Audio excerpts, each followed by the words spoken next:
xotirjam bo'lsin. Butun dunyo bo'yicha eng salobatli inson bo'lsin.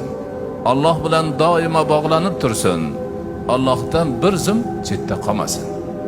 Ana shunda inson haqiqiy mu'min bo'ladi. Haqiqiy zokir bo'ladi. Haqiqiy banda bo'ladi. Bandaligini tushunib yetib, Robbisini robligini anglagan bo'ladi. Ana shu haqiqatdir. Chunki Alloh bandani yaratib qo'yib bor ketaver demagan.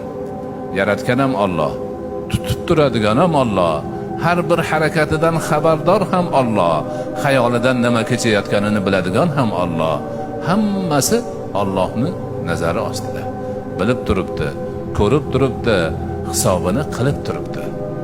Banda ana shungacha yarasha bo'lish kerak. Bir zum Allohning zikridan begona bo'lmasligi kerak. Doimiy ravishda Allohning zikri bilan